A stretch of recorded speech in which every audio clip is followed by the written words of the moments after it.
Welcome to the Rethink Leadership Podcast with me, Jeremy Blain, CEO of Performance Works International. This podcast is grounded in business, digital, workforce, and leadership transformation for our times. My aim is to initiate conversations with experts, leaders, professionals who've got a story to tell and who we can all learn from. Please subscribe to my YouTube channel or simply go to performanceworks.global to access all the episodes to date. I'm sure you'll find something of interest.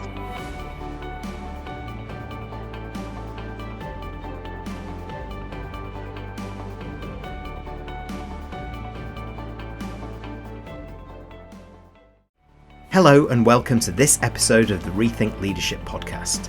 Today we're talking about planning and executing great hybrid events. And joining me are two learning professionals who do this day in, day out, Laura Overton and Joe Cook. Laura is the founder of Learning Changemakers, co-creator of Emerging Stronger, is a learning pioneer, researcher and innovator, and she practices what she preaches in front of the camera, on stages and everywhere in the L&D space. As does Joe Cook, co-founder and director of Lightbulb Moment with a background in L&D, journalism and someone who has been running virtual events for over 10 years already. Together, Laura and Joe work to plan, execute and moderate hybrid conferences for everyone, anywhere. And they've recently pulled together their learnings into a new white paper, a journey into rethinking hybrid conferences. It's a must-have blueprint for anybody looking to plan, run, execute, manage their hybrid events, conferences and meetings. It's also so relevant for how we do business in the new normal. So let's hear what Laura and Joe have to say and what they can share to help you with your next hybrid event. Hello and welcome to this episode of the Rethink Leadership Podcast. Joe and Laura, thanks very much for joining me. And Laura, let me start with you. Please introduce yourself, your journey in business as a learning pro, and tell us something that we might not know about yourself. Oh, thank you so much for inviting us onto the podcast today. My name's Laura Overton. I have been in the learning and development field for too many decades. I don't really want to be able to say that right now. But basically, I've been known for my work as a learning and development analyst and speaker, facilitator, writer, researcher. And basically, Jeremy, I'm just an explorer in our field. I'm absolutely fascinated at the impact that learning and development professionals can make on individuals, on teams and organizations, and what a tough journey that we have. So I run an organization called Learning Changemakers, and it's all about building up and encouraging and building the courage of learning professionals so they can do an incredible job in this world. And it's basically why I love working with Joe, because if ever there was a learning change maker in our industry, Joe is one. You are too kind. Well, I think you both are, and I've had the pleasure of working with you both on a couple of conferences, and hence why I wanted to bring you on as guests to this podcast as well. And Laura, tell us something that we might not know about yourself. Oh my goodness. Well, I am somebody who I love to explore. And I think my big thing from a professional perspective is that I'm always pinching ideas off of other disciplines.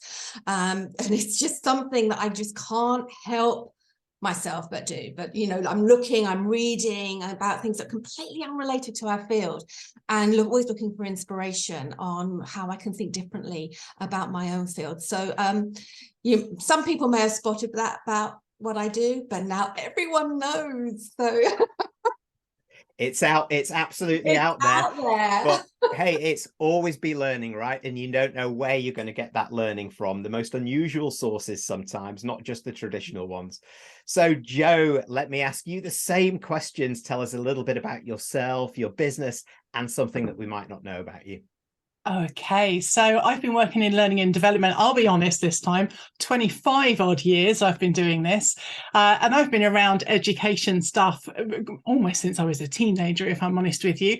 I did study as a journalist and I use all of those skills in L&D. And I've worked for CNN, I've worked for Bupa International, charity sector, further in higher education. And for the last 10 years, I've specialised in live online learning. It's actually 10 years next year. Can you believe it?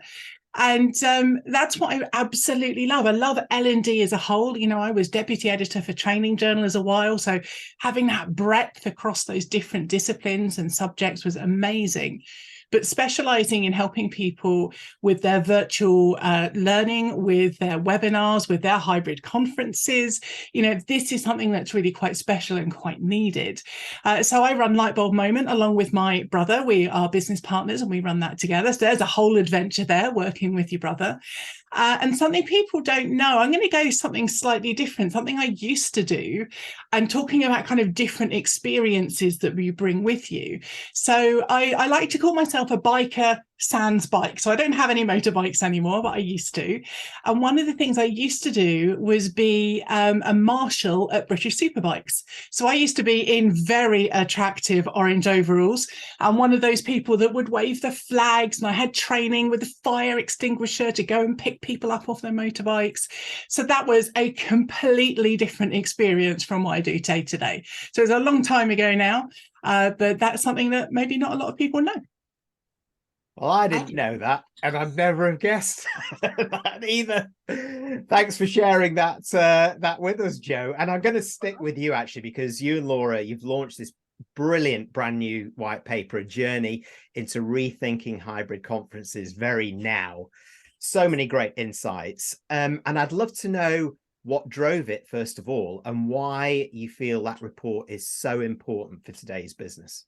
Okay, well, thank you for your compliments and thank you for giving us an opportunity to talk about this, because so many organisations of all types, of all sizes and all sectors are running hybrid events now. And to ensure that people who are attending remotely aren't just given a live stream of something interesting happening elsewhere, we wanted to show how you could really design a virtual experience that brought together the point of view of two different audiences and really made it feel like one event for everyone and not just one audience getting the short end of the stick, which is what often happens. And I suppose that's and let me bring Laura into this here, because I suppose based on your findings as well, I'd love to know this, how therefore a hybrid conference is different from a traditional face-to-face event and why we should take serious note. Well, I'll let you into a secret, Joe. I hope you don't mind telling Jeremy this secret. It's only the three of us here. But when we were first asked to consider creating a hybrid conference, both of us said, no way, no thank you.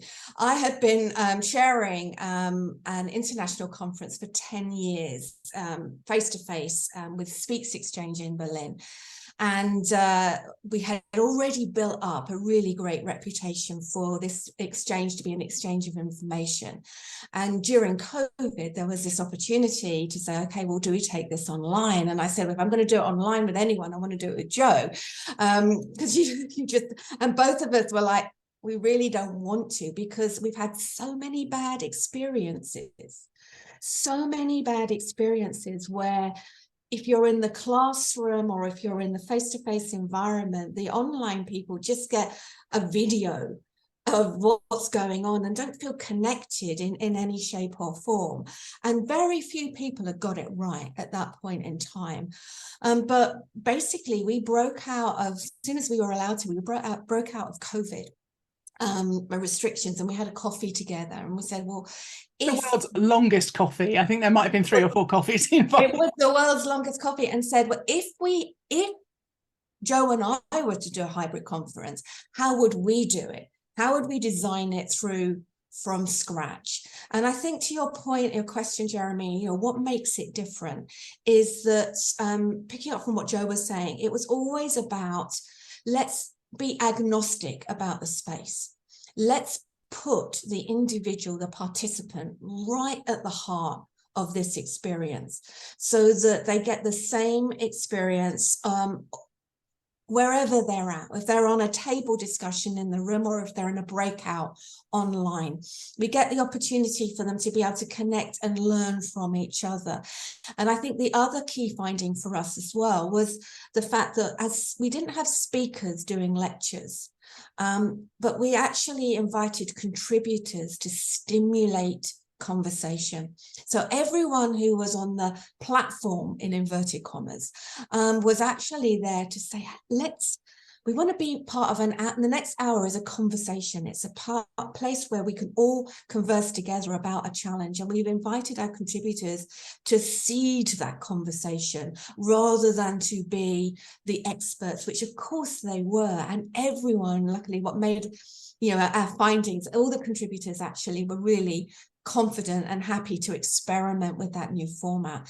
So instead of having an hour, Jeremy, what made it different? It was actually, this was an hour of focus of everyone, participants and contributors, all focusing on a common challenge together, stimulated by the speakers. And then we used that kind of connectivity that only hybrid could give us, of being really be able to use polls and word clouds and conversation and chat, and Joe and I having conversation together, whereas she brought me into the online world, I brought her into the face-to-face world.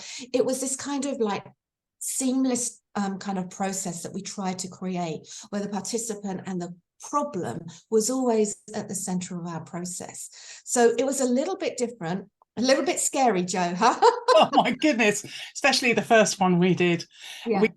We planned it to within an inch of its life. And by that, I mean actually down to the minute in some cases. Not everything, but some things were planned down to the minute. And some of the ad hoc stuff was completely planned. A lot of it wasn't planned, but we were ad hoc anyway, and that worked too. And if you could have seen a transcript of our WhatsApp group kind of going, oh my God, we've got 10 minutes. What do we do? Quick, invent a panel discussion. Okay, go. But it wasn't like too reactive, because actually a lot of these things we'd planned or discussed beforehand. So we were picking up plans that weren't on paper, but were options. So yeah, it was scary. But because we'd looked so hard at the vision and values and what guided us, and then we'd planned so much, and obviously we'd done all the technology testing and all of that other good stuff, that's when it worked. And all the stuff that didn't work, nobody noticed, which is really important. But Jeremy, I think, if I may, can I ask you a question? We don't want to hog your podcast, although clearly we are taking over now. But you took part as a contributor in both as an online contributor and as a face-to-face contributor. It's all very well us saying, oh, this is a great program, but how did it actually work for you? What was your experience of being part of that process? Well, you made it look and be easy for those of us who are either contributing or taking part. So for me, it was seamless, and it didn't matter whether I was online or whether I was face to face in either of those moments. I felt part of it, and I felt connected to the conference. I felt connected to you both, not just the person I was with either online or you, Laura, live this most recent time.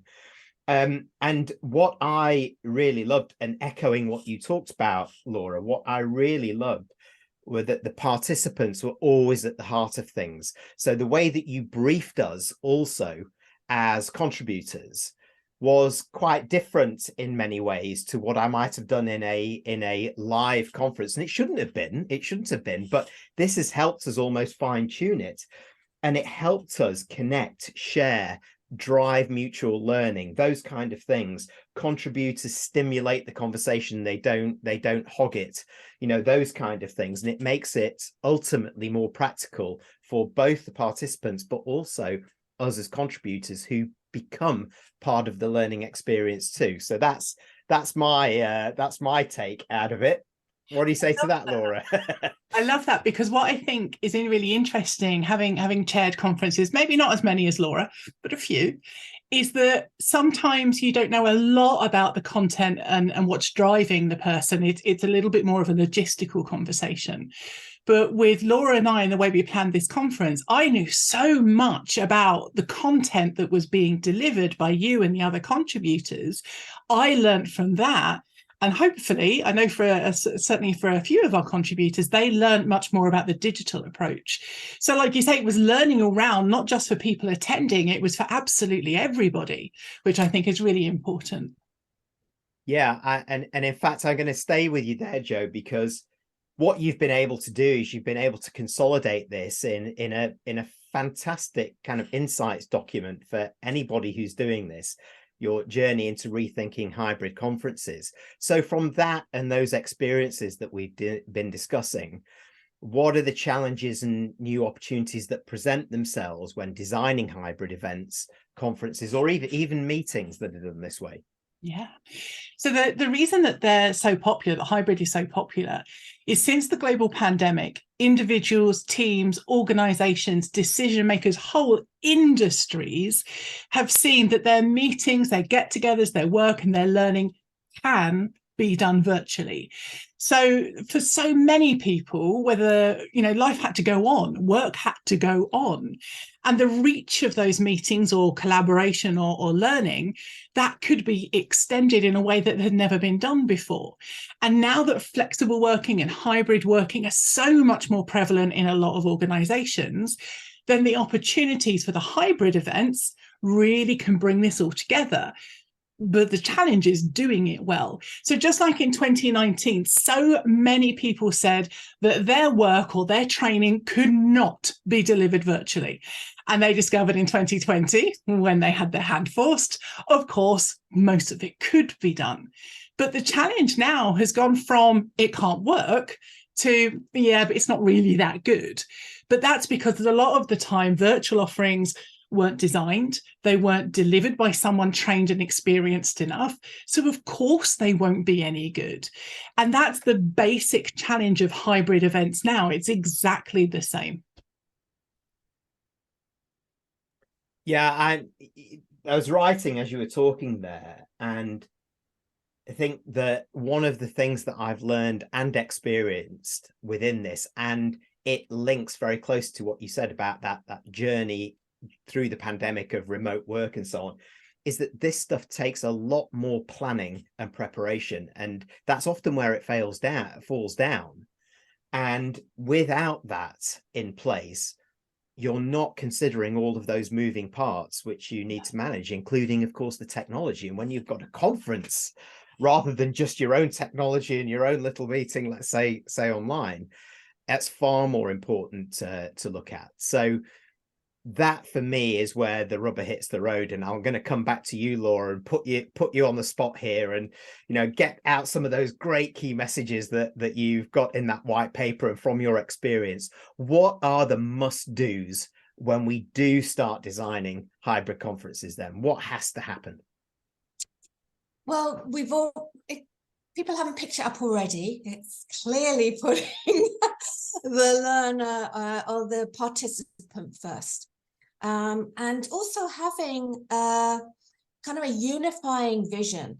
One of the things I think you probably picked up from both Joe and I already is that we didn't just want to run a conference, but we wanted to actually really help those who are a part of it change their lives. There was something practical, that's something useful, there's something inspirational, something they could do. And there was a really strong vision about that was communicated, not just in terms of come along to this conference, but also in terms of communicating it to the contributors, communicating it to each other, working out how we could interconnect the ideas of the contributors with the ideas of the participants, how we use the technology to surface those. We didn't want to use technology just for the sake of it, but how do we use it so it brings a better connection around the purpose that brought us here in the first place? And I think it was that level of energy that really makes the difference. We didn't use technology for the sake of it. We could, there was plenty of different options, but we wanted to make it as simple as possible for everybody to be able to be involved and feel that their ideas mattered and that they were contributing to something that was bigger than themselves. And if they have to kind of trip themselves up because one minute we're using a widget here and a thingy there and a what's it there, and the technology is fabulous, but it can really distract from our core vision. And I think that they are some of the must-dos. Make it simple, make it inclusive, ensure that we've got a common vision of what we all want to achieve and get out of this, and that we all know, and there's expectations are set. This is what it's going to be like. And some people don't like that. Some people like to just sit and listen. And then suddenly, within 10 minutes, no, we're doing something. We're working on it. We're owning it.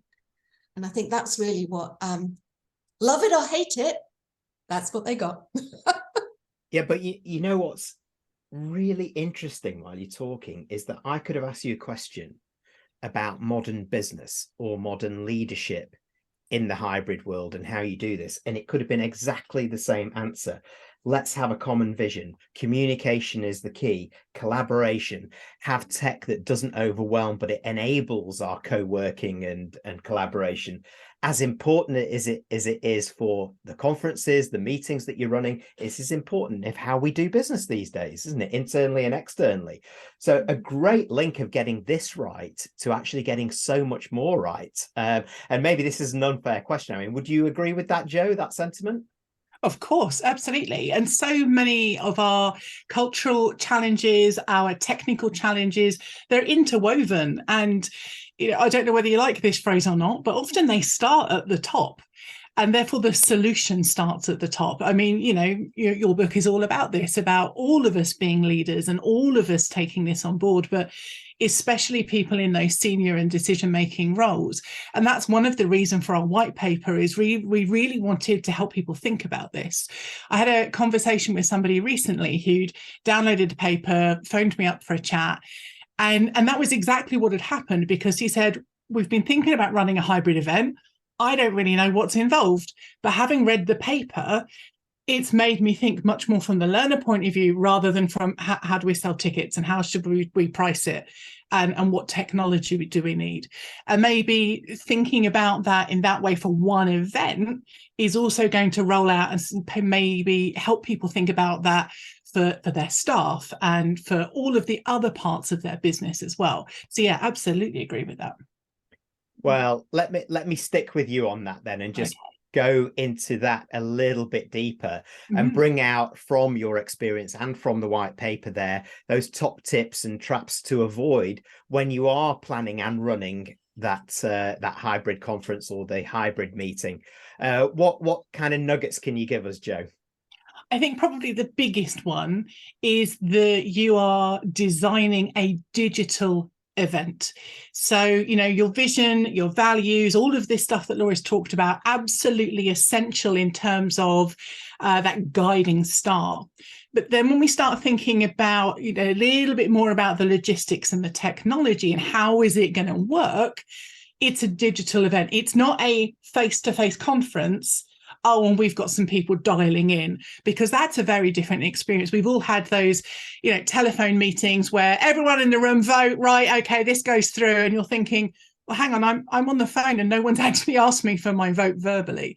So if you imagine that multiplied by a conference or a hybrid learning event with maybe hundreds of people, if not thousands, and there you can see the risk. Whereas if you design it as a digital event, that you happen to have one or more in-person audiences. Now, the conference we're talking about had one audience in Berlin, but you might have another audience in Australia and another audience in Cambodia and so on. It might be more than one individual in-person audience, and you've got everybody who's digitally.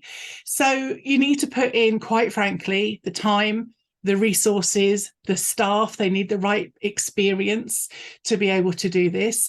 And by all means, if you just want to live stream your event, if you just want videos going out there, that's absolutely fine, but call it that. Don't call it a hybrid conference, because people can't get involved. If you want to do a live stream, great, go for it. But if you do want to do the hybrid event, people need to be able to ask questions, to liaise with the other people attending wherever they are. And you really need a good team of people. So Laura and I have written this paper about how we designed this, but the whole event, as we talk about in the paper, it included an audiovisual team. It included staff from Speaks as well. It was not just us two running this event. It would have been very different if it was just Laura and me. So you need a whole team. You need really detailed planning, good documentation, obviously excellent technical skills, or the right people need the technical skills for this all to work. And whether that's 1 or 2 people in your team, or whether that's 10 people and you have a big budget, that obviously depends on your organisation, the number of people, the size of your event, the resources, what you want to get out of it, and so on. But yeah, they're the kind of key points, I think. I think another thing as well with that is that it's also about chemistry. And I think that's a really important thing. We're talking about all the digital and all the planning, and that's if we didn't have a plan, we wouldn't be able to riff. Yeah. We wouldn't be able to have that energy between Joe and myself. Sort of, it's like Joe was in the room. We got Joe introducing face-to-face speakers. I introduced speakers that were coming in online. There was a constant banter and energy about that process, which needs to be infectious. And you don't just get that accidentally. You get that through planning, through knowing your stuff, through trusting everybody working together. Yeah, everyone who's in that room. Trusting that we all know our roles and we've all got each other's backs covered. And that trust creates trust in the contributors, it creates trust in the participants, and it creates trust in the process. But it's important to have that structure with a little bit of kind of magic sprinkle of chemistry as well. I think really also makes a difference. You got to have that energy. You got to believe in what you're doing and believe it's going to make a difference to people who are connecting with you. You do. And having witnessed this firsthand, you both invest so much of yourselves in this. You demonstrate that energy, you energize the others there, because you still have to do all of those things as well, particularly if it's a long conference and so on. And so you've got to be invested physically, intellectually, the participants in mind. You've got to build that trust. As you said, Joe, it's a digital event, so you've got to be on top of that as well and be really planful of it. But I'm guessing, Laura, coming back to you on that when you do get that right, the benefits when you compare it to doing this traditionally, because you've orientated yourselves quite differently, can also be quite different. I'd love you to bring out what the benefits are of executing this well, but also the downsides if you don't get it right and you don't manage all of these moving parts very well. Well, I think some of the benefits we've already hinted at. There's a sense of inclusivity in this process, which goes way beyond just, whether the participants feel as though they belong and that they're listened to. The fact that a conference is hybrid, it allowed us, we designed it in 4 chunks that potentially all were standalone. And each audience could come in to any one of those chunks. And that allowed us to have a much more inclusive global audience. I think the registrations this year, we had capacity for about 100 in the room itself, but there was something like, I think between 500 and 600 people registered to attend all part. Much more than that, Laura. It was nearly 900 people in the end. Well, there you go. There you go. Keeping on top of the numbers is a critical element of the book, obviously. This is why we make a good team. But seriously, that inclusivity meant that people had the opportunity to connect and engage. And honestly, we saw that people would only come to one of those chunks. There's only so much you can have, and even however much energy we put into it, Zoom fatigue. But, we found that those whose time zones would permit were staying for the whole of the days. And we created spaces in between, encouraged people to get up, move around, go for a walk, have a meal. We encourage that both in the room and online. So inclusivity was absolutely critical for the experience. The other thing is that we've done this twice now. And certainly last year, where we're still uncertainty with COVID and with traveling, and we had this all set up. And I think something like 3 or 4 of our speakers and contributors right at the last minute couldn't make it to go into Berlin. Absolutely no problem. We didn't even miss a beat. We had people calling in from the States, people calling in from the UK. It didn't matter where the contributors were, whether they were online or whether they were in the room. So in terms of managing uncertainty, managing risk, the system worked way far and above than we thought it would do in terms of giving us that seamless experience really from that. And really those were the two things that I think just allowed the show to go on. And allowed as many people to be involved in that process as possible. They were the benefits. Going horribly wrong, you could say some of your speakers dropping out would go horribly. That wasn't one of the problems really for us. We didn't have anything that went horribly wrong because of the plan, because everyone knew what they were doing. What could have gone wrong is we were expecting a word cloud to come up and it didn't quite work because we hadn't quite tested it. We were expecting someone to come off mic and their mic didn't work. You know, the testing, the planning made sure that we eliminated the risk before it actually happened. So Joe, I don't know, the downsides if we don't get it right. Any more from you? I think the downsides are about the reputation of your event, the experience that people might have, and what the implications are of that. If it's a staff event, how does that make them feel at work? Do they feel valued?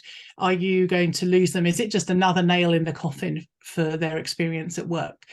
If they are paying clients or potentially paying clients or leads you're trying to generate, if they have a bad experience, they are not going to buy something for you. There is no way they're going to drop into that sales funnel.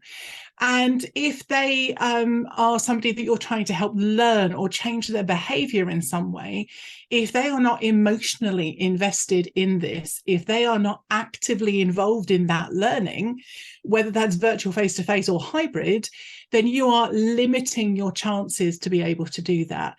We were speaking to someone recently and they were in an academic setting and they were told off because they'd done 15 minutes of delivery and had got their attendees to do half an hour of stuff in their topic area.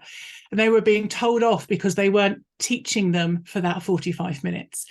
And to you and I mean, this just sounds ridiculous, obviously, but that's the potential negative outcome, is that people don't get the experience that they've paid for, they deserve, or that you need them to have for whatever your business goals are.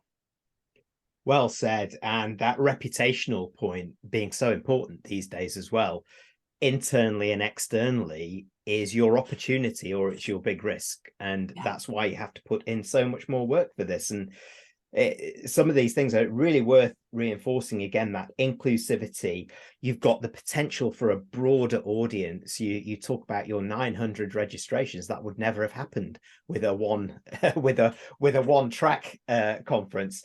So it gives you that immediate contingency that enables people from anywhere to join if they wish, as well as live. And I also like the point that you both picked up at different times here, is that, you know, the planning is so important, but it's also about that testing and practice to eliminate some of those glitches, because you just need to be more planful of this, and people shouldn't underestimate the time. And I think another element to this is actually having people who are experienced in what they do. So, I've done chairing of conferences. I've done some of what Laura does. Would I want to do what Laura did on that day? No, she is the expert. And probably Laura would not want to do what I did on that day. But this is where we draw on our expertise. So I'll be really honest with you. Something technologically went wrong on our second conference. And it wasn't a major thing, but it was a thing that went wrong. And I was going to be like, okay. But because I had the knowledge and I had the experience and I had the technology available to me, I could fix it before it was a big issue. And there was a couple of minor glitches. Most people didn't notice. Maybe 3 people sent me a message saying this doesn't work. out of 900 people that registered. So that's another important thing. Yes, the planning, but it's having that experience to fix things when they potentially go wrong.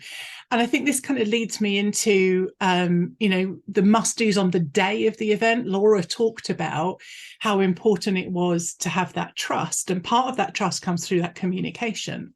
So obviously we had it in all the planning in the run up. We've done one before, but on the day we have a WhatsApp group. Other messaging systems are available. And so we had one between kind of a group of 4 of us who were the core group running the conference.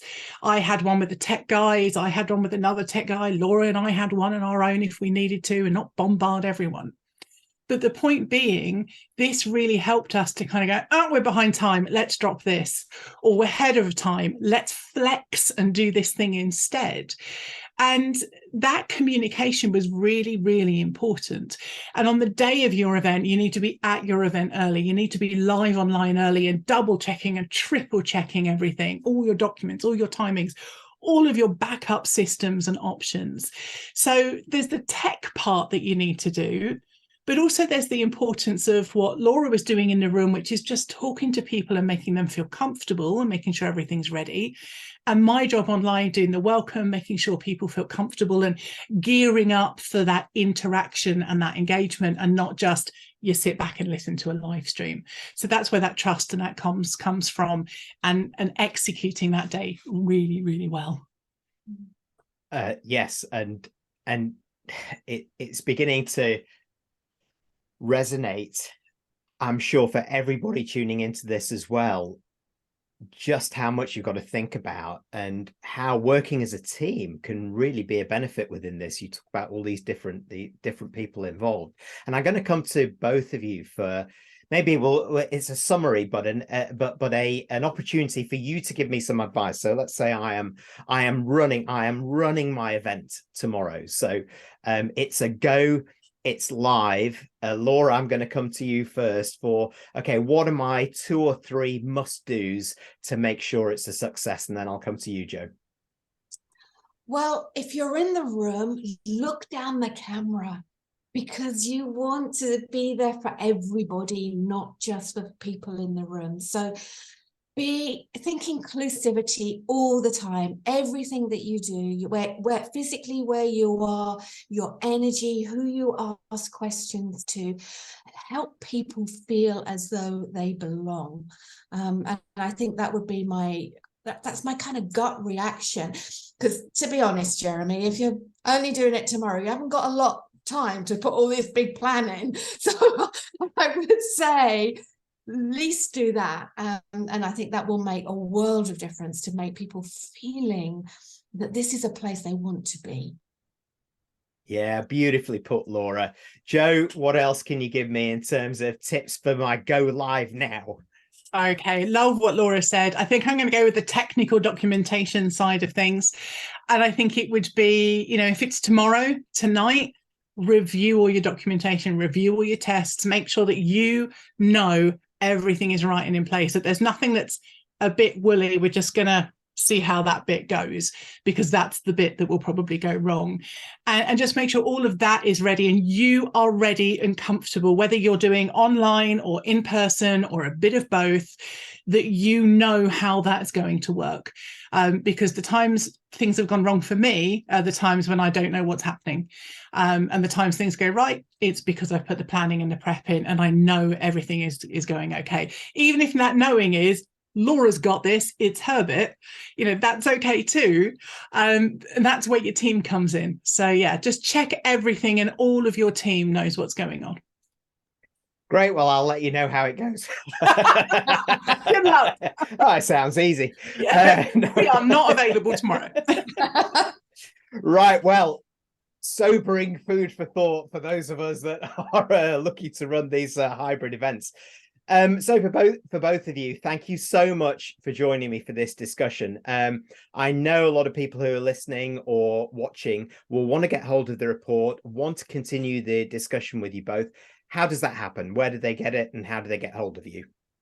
I think the best thing to do is follow either us on social media, LinkedIn, Twitter. You can find us. The actual report you can find on lightbulbmoment.info.